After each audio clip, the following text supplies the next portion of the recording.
శోభ. గజపతి నగరాన్ని పాలించే జగపతికి ఇరుగు పొరుగు రాజ్యాలలోనూ ప్రజల్లోనూ మంచి పేరుంది. ఆయన సంవత్సరానికి 6 మాసాలు రాజ్యం 4 మూలలా పర్యటించి అక్కడి ప్రజల కష్టనష్టాలను విచారించి అప్పటికప్పుడే ప్రజల అవసరాలను తీర్చవలసిందిగా ఉత్తర్వులు జారీ చేసి వెడుతుండేవాడు. అందువల్ల జగపతిని జనపతి అనే పేరుతో ప్రజలు ముద్దుగా పిలుచుకునేవారు. అయితే ఆయనకి ఆడవాళ్ల విషయంలో చెడ్డ పేరు ఉండేది.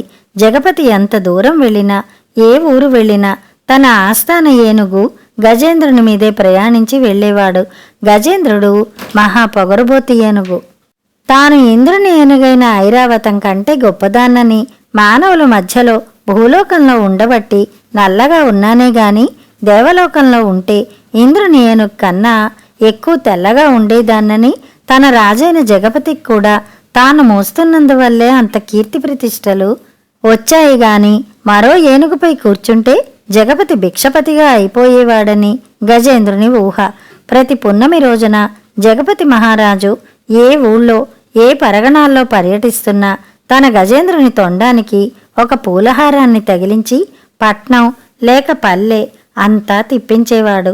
ఆ పూలహారాన్ని ఏ కన్య మెడలో గజేంద్రుడు వేస్తే ఆ రోజు ఆమెను పెళ్లాడి ఆమెతో కాపరం చేసి ఆమెకి జీవితాంతం కావలసిన ఆస్తిపాస్తులు రాసేసి ఆమెను ఆ ఊరికి రాణిగా చేసేసి వెళ్ళిపోయేవాడు.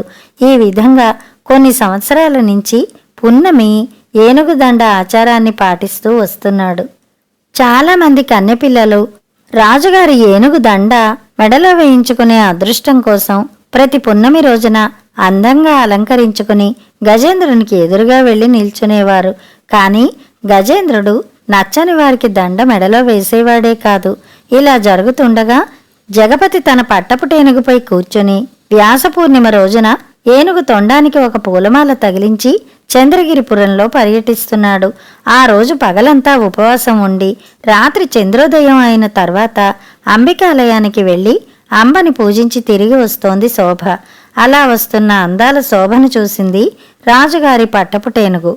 గబగబా వెనక నుంచి పరిగెత్తుకుంటూ వచ్చిన గజేంద్రుడు తన తొండానికి తగిలించి ఉన్న పూలమాలను కన్నెపిల్ల శోభ మెడలో వేయబోయింది. వెనక నుంచి ఏనుగు ఘీంకారం విన్న శోభ వెనక్కి తిరిగి చూసింది. పరిగెత్తుకుంటూ వస్తోంది ఏనుగు దండతో. పైన రాజుగారు కూర్చున్నారు. మావటీయుడు గజేంద్రుని తొందరగా తోలుతున్నాడు. ఈ దృశ్యాన్ని చూసి భయపడిన శోభకు చెమటలు పోశాయి.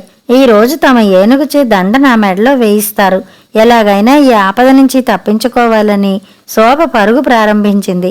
వెన్నెల వెలుగులో నగర ప్రజలు శోభ పరుగునో వెనకాల రాజుగారి ఏనుగు పరుగునో వింతగా చూస్తున్నారే గాని ఎవరూ ఎదుర్కోలేకపోయారు. అదేమంటే రాజుగారి ఆగ్రహానికి గురి కావలసి వస్తుంది. ఎంతో మంది ఏనుగు దండ కోసం ఎదురెళ్ళి మెడలో వేయించుకుంటారు. దీనికేమొచ్చింది, హాయిగా ఏనుగుతో దండ వేయించుకుని రాణిగా జీవితాంతం వెలగొచ్చుగా అనుకుంటున్నారు ఊర్లో కొందరు. ఇంకో 3 రోజుల్లో శోభకు పొరుగురి అశ్వపాలుడితో పెళ్లి జరగబోతోంది.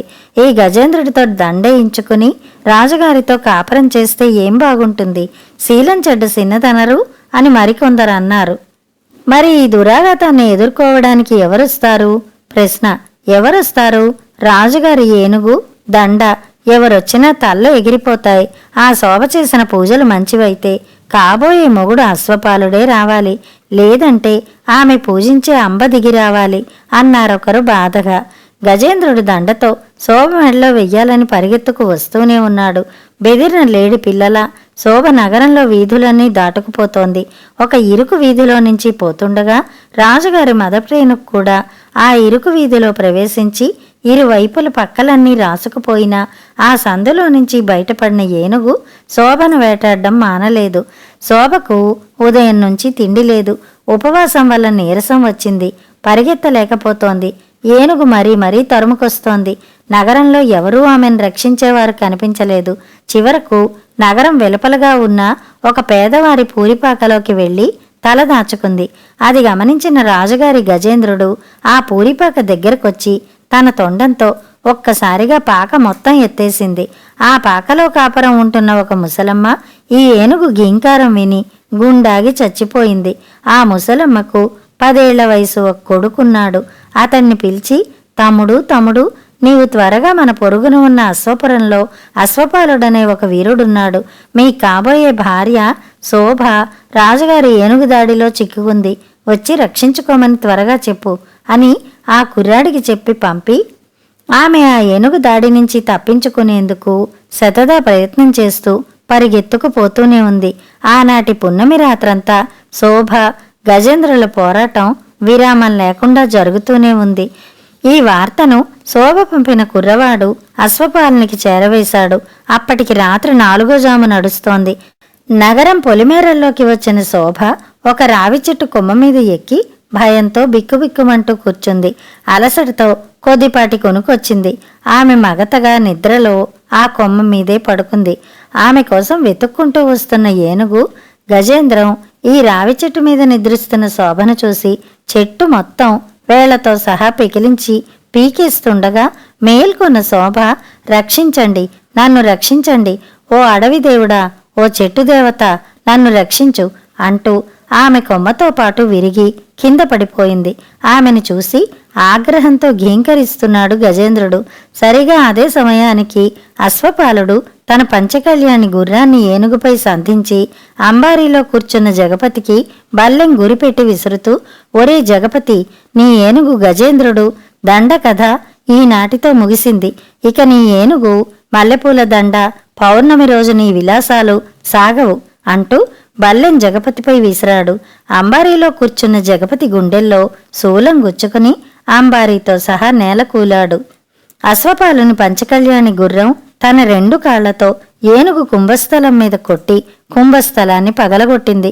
వ్యాస పౌర్ణమి రోజు తెల్లవార్లు గజేంద్రుడు శోభల పోరాటం చూసి చూసి అలసిపోయిన చంద్రుడు తెల్లవారుజాముకి నీరసంగా వెలవెలబోతూ కుంగిపోతున్న సమయంలో తూర్పు దిక్కున పక్కున నవ్వుతూ పైకొచ్చిన భరణీ నక్షత్రం, ఇదిగో ఈ అశ్వపాలుడు నా నక్షత్రంలో మొదటి పాదంలో పుట్టిన నా ప్రియపుత్రుడు. నీ పట్టపుటేనుగు మాయదండలు, కన్నపిల్లల మెడలో వేయటాలు, మోసాలు, మాయలు ఇక సాగవు జగపతి. నీ తరం అంతరించింది. ఈ నా ప్రియపుత్రుడు భరణిలో పుట్టాడు గనక ధరణినంతా ఏలుతాడు. అతనికి సహధర్మచారిణి శోభ. వీరిద్దరూ కలిసి ప్రజలకు ఏ లోటు రాకుండా న్యాయసమ్మతంగా ధర్మబద్ధంగా పాలిస్తారు అని ఆశీర్వదించి అశ్వపాల శోభలకు నక్షత్ర సాక్షిగా వివాహం జరిపించి వెళ్ళింది భరణి. ఆనాటితో గజేంద్రుని పీడ విరగడయింది. కథ సమాప్తం. కథ కంచికి, మనం ఇంటికి.